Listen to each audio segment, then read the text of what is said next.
A chacina dos 5 rapazes encontrados na mata em Mogi das Cruzes vasculharam hoje um rancho naquela região que é frequentado por policiais. No local havia cal e munição .40. A polícia também quer saber por que as balas encontradas nos corpos são de um calibre e os cartuchos achados no local são de outro. 3 corpos foram identificados e a gente vai ver agora na reportagem do César Galvão. Kaique Henrique Machado Silva e César Augusto Gomes Silva foram oficialmente identificados pelas impressões digitais. Os legistas do IML usaram um processo novo para confirmar as 2 identidades. Eles reconstituíram as impressões digitais de alguns dedos, mesmo com o estado dos corpos.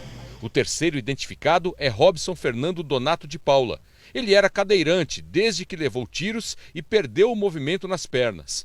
O IML retirou balas de revólver calibre 38 de 2 corpos. O estranho é que em torno da cova, os peritos recolheram cartuchos de pistola calibre .40, a munição usada por policiais.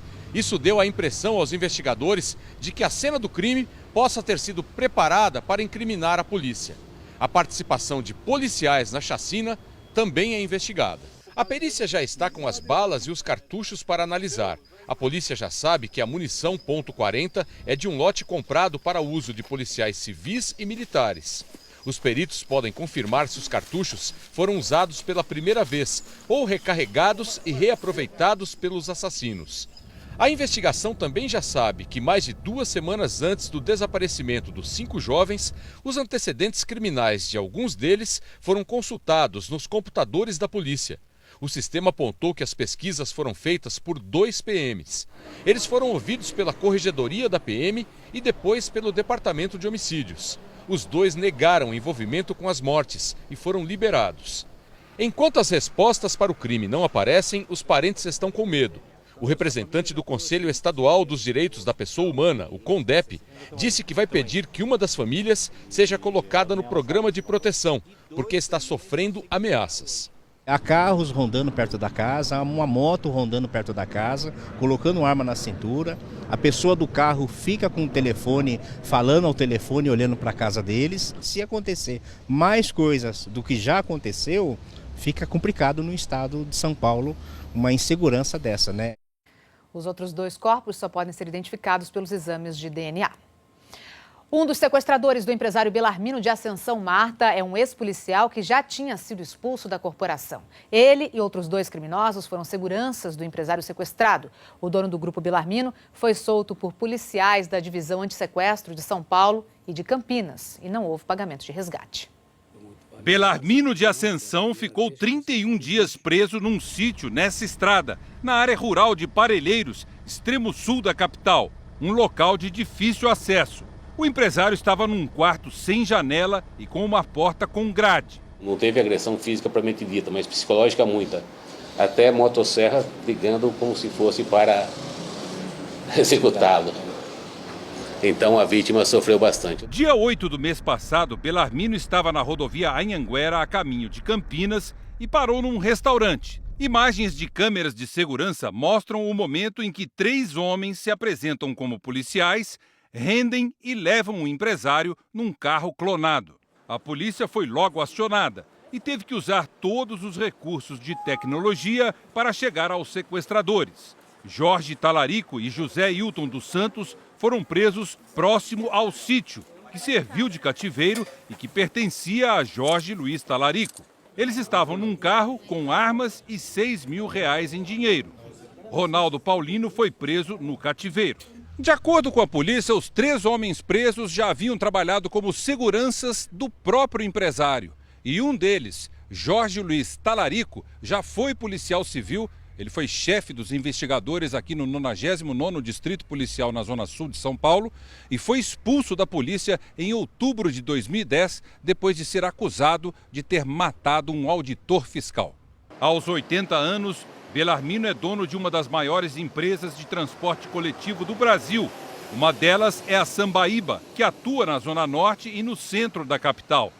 O grupo tem mais de 4 mil ônibus e transporta passageiros em várias cidades do interior do estado. A polícia identificou outros 2 envolvidos no sequestro e eles estão foragidos. Os deputados da CPI da Merenda decidiram prorrogar os trabalhos por mais 30 dias. E o ex-presidente da COAF, que é a cooperativa investigada pelo pagamento de propina para fechar contrato com o governo e prefeituras, foi convocado para depor outra vez. A previsão era concluir a CPI no dia 16 deste mês, mas ela foi prorrogada até 16 de dezembro. A oposição queria 60 dias, mas como é minoria, foi obrigada a aceitar um prazo menor. Hoje, os deputados também aprovaram os pedidos de quebra do sigilo bancário e fiscal do advogado Fernando Carlomagno, que tinha ligações com a COAF, e do sigilo bancário de Camila Chebab, mulher do ex-presidente da COAF. Cássio Chebab será reconvocado a falar na CPI. Os deputados também repercutiram a reportagem que foi ao ar no Bom Dia São Paulo, que mostrou as movimentações nas contas de Jeter Rodrigues e de José Merivaldo, que são ex-assessores do presidente da Assembleia Legislativa, o deputado Fernando Capês, do PSDB.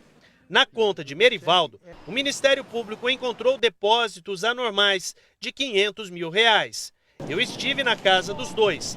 Depois de ver onde os ex-assessores moram, os deputados agora querem saber para onde foi o dinheiro.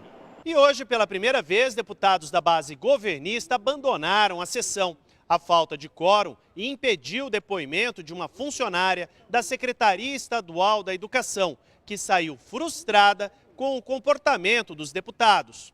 É frustrante, porque aguardando, né, me preparando para isso, mas eu entendo, né, que existem outros compromissos dos deputados e não foi possível. Então, se precisar, eu estarei novamente aqui. Jeter Rodrigues negou que tenha recebido dinheiro da COAF. A gente entrou em contato com o escritório do advogado de José Merivaldo, mas não tivemos resposta. E em nota, a assessoria do presidente da Assembleia Legislativa disse que Fernando Capês foi quem determinou o procedimento administrativo que investiga os dois ex-assessores e que ele é o maior interessado na plena apuração dos fatos.